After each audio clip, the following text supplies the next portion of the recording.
Arthur Petrova, a trip to Slade Green for a service of songs and a long night in Springfield. At 33 Falmouth Road, the Springfield sun shines bright, a detached three-bedroom house, a truly spacious sight.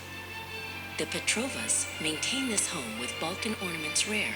Petar and Maria retain a distinguished, formal air. The former life in Haraway is now a thing of the past. Their current residence is grand, built truly well to last. This house is Reem, Petar declares, polishing a shelf, as he admires a ceramic vase, quite proud of it himself. In 2017 they moved, a premature retreat from 18 Haraway, where time was borrowed and not sweet. Aurora and Arthur recall the brink of that old door, but Springfield offers outskirts charm they didn't have before. It's better than the old place, bruv, Aurora says with pride, though Arthur wanders through the rooms with an energetic stride. The garage holds their treasures, though the move was quite a task, a superior transition, more than any soul could ask. Petar is 47 now, with hair cut short and neat. His blue-rimmed glasses complement a look that's quite discreet. Maria, 41, wears orange specks upon her face. Adorned in formal orange dress, she moves with steady grace. She conceals a permanent scarring, a kennel mishap from her youth. Initial trauma marred her skin, to tell the honest truth. She avoids the heat of memories that once reduced her to tears, as she maintains her composure despite her hidden fears. Aurora, 11 and a half, is quite a loquacious sight. Pink glasses, long brown bun, and clips that catch the light. A fake fringe sits upon her brow, a juvenile design, while Arthur, 10 and a quarter, thinks his green specs look divine. His short hair is consistent with the standard of his school, though his notorious behavior often breaks the golden rule. You look proper fit, sis, Arthur says with a mocking grin, as Aurora checks her fringe again, before they all head in. Harlow, the Dalmatian princess, is tolerant and wise. She watches the chaotic house with quiet, spotted eyes. Kiev, the ginger tabby cat, is a villain and a waste of space. A loquacious waste of space with a very snobbish face. Your presence is indispensable, Harlow says with a formal tone. But Kiev prefers to sit upon his high velvet throne. Stuff and nonsense, Kiev replies, his vocal cords quite clear. I resent the fact that humans think that I am held so dear. Hold your horses, Maria cries. We've a schedule to maintain, Arthur. Stop that bickering. You're an absolute ear drain. His start at St. Albans Catholic School was anything but grand. The swearing incident with Mrs. Walls was more than they could stand. Mrs. Lucho intervened when his language turned quite sour. A sanction was proposed within that very frantic hour. I'm sorry, Mum, Arthur protests, though he's reluctant to obey, as Maria reviews the itinerary for their solemn day. They pile into the BMW, a black 3 Series estate, a vehicle from Glasgow that Petar thinks is second to none and great. But Maria objects to high speeds. She finds the pace of peril. Trauma makes her cautious, making Petar's driving sterile. Under no circumstances speed. She shouts with great alarm, lest the car should malfunction and cause them physical harm. Petar tries to convince her that the engine is quite sound, as they proceed through Essex, where the greenest fields are found. The journey is relentless, a tedious, long-winded affair, as Maria monitors the speedometer with a frantic, irate glare. Don't exacerbate my nerves, she pleads, her voice a vocal plea, while Aurora reads a book and Arthur kicks the seat with glee. The BMW falters not, its movement gradual and sure, though the monotony of the motorway is hard to long endure. Are you for real? Petar sighs, his patience on the wane, as they evade the traffic and the drizzling English rain.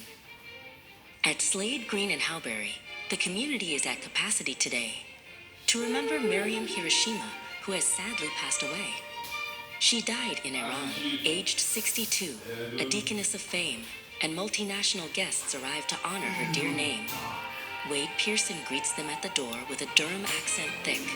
Right then, let's get you lot inside and make it proper quick. Guitar inquiries about the seats, his manners exemplary and fine, as they set foot in the center, crossing the official line. The service is a cacophony of hymns and Persian prayer. A scent of exotic spices begins to fill the humid air. Maria sits so reticent, her orange dress a vibrant glow, while Aurora watches the mourners as they pace to and fro. The atmosphere is dismal, yet the love is out of this world, as the story of Mariam's life is beautifully unfurled. It's bad enough we're here, Arthur whispers with a sneer, but Maria's sharp rebuke is the only thing he'll hear. Wade Pearson leads the children to the Hall of Purple Hue. No anarchy in here, he warns. I'll be watching over you. Arthur is petulant and hostile. He hates the quiet room. He wants to instigate a wreck and scatter all the gloom. This place is an eyesore, he mutters, ditching all his grace, as he prepares to alienate every person in the space. Wade stands on the verge of fury, his patience on the brink, as he watches Arthur's every move, not even daring to blink. On CBeebies, The Tempest plays, a theatrical display, but Arthur mimics all the lines in a most appalling way. He accidentally hits Aurora with a sudden sharpish blow to retaliate for a look she gave him just a minute ago. Stop it, you juvenile. She hisses, her anger start to escalate, but Arthur's erratic energy is something she's come to hate. The dispute becomes a squabble, a bicker that won't cease, as Arthur intentionally disrupts the hall's fragile peace. A candle burns upon a stand, a precious, flickering light. Arthur accidentally knocks it down, causing quite a fright. He uses a tissue to stop the wax, but it catches the yellow flame. A big error of judgment that brings him instant shame. The tissue starts to smolder. The stench is quite atrocious and foul. Wade Pearson rushes over with a loud and angry growl. You've sabotaged this evening, Wade shouts, his ire now intense. Your lack of self-control, boy, makes absolutely no sense. You are barred, Wade bellows. Expel yourself this instant, bruv. Your behavior is abysmal, something no one here can love. Arthur is disqualified from the fun. He's sent to join the old.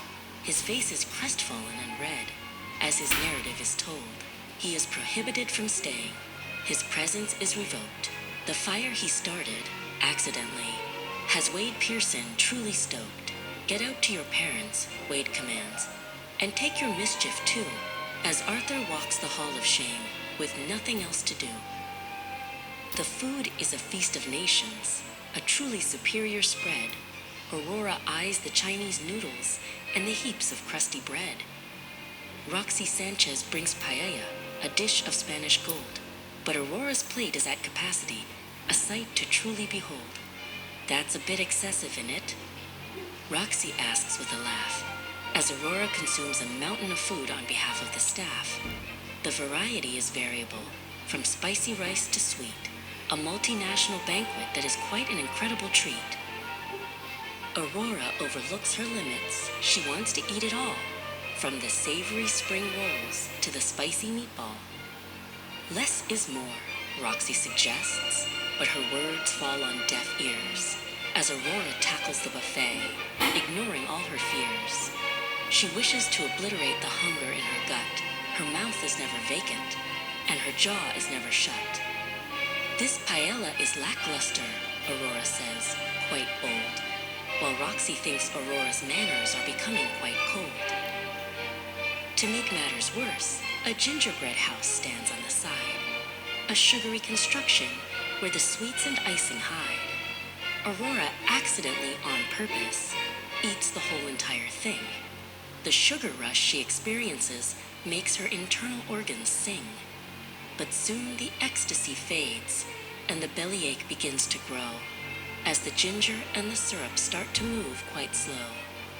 I've wrecked my tummy, she whispers, as Arthur joins her there. Both of them are in peril, a most precarious pair. The ride home is horrendous, Maria is truly incensed. The anger she feels for Arthur is heavy and condensed. "You are a nightmare," she screams, her fury like a storm, as Arthur tries to hide his face far from his usual form. "Your actions were appalling. Your behavior was a wreck. I should deduct your pocket money and keep you both in check." Petar drives in silence, for the atmosphere is dire, as Maria's indignation spreads like a forest fire. She reaches out and smacks his face, then pulls his burning ear, a retaliation for the trouble that cost them all so dear. Arthur is inconsolable. His tears begin to fall as he realizes he's no longer the master of the hall. Maria is livid. She will not hear his vocal plea. "You'll start from scratch tomorrow. Just you wait and see." She doesn't know Aurora feels like she's about to spew as the BMW speeds home beneath the midnight blue. They reach Falmouth Road at last. The clock is striking late. The children trudge inside the house, resigning to their fate. Aurora hides her nausea. She slips into the loo to omit the gingerbread house.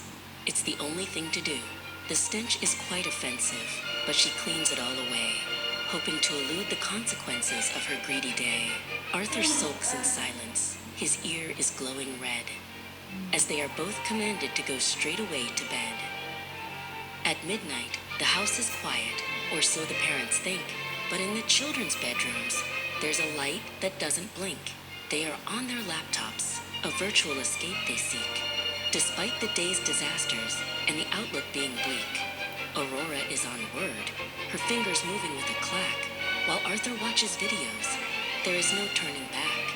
They are oblivious to the danger.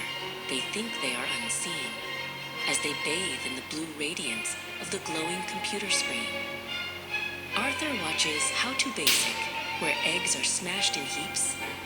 Then, Pingu clips gone wrong, while the rest of Springfield sleeps. Aurora writes a story.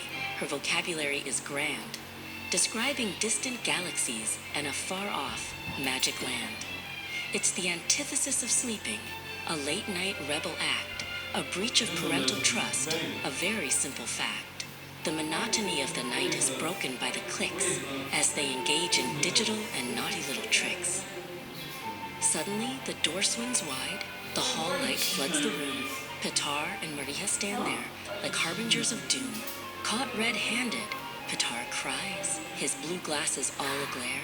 "To top it off, you're still awake. How do you even dare?" Maria is distraught. She cannot believe her eyes. "This is the final straw," she says, with weary, angry sighs. To make matters worse, they were supposed to be asleep, but the secrets they were hiding were far too hard to keep. "Under no circumstances," Petar says, "will this happen again. You've caused us enough trouble, enough worry, and enough pain. No punishment this evening, but hear this final warning, or you'll find yourselves in jeopardy by the early morning. The laptops are confiscated, the lights are finally doused, as the spirit of rebellion is effectively degoused." Aurora and Arthur lie in bed, the long night finally through, as the Petrovas of Springfield find a peace that's calm and true.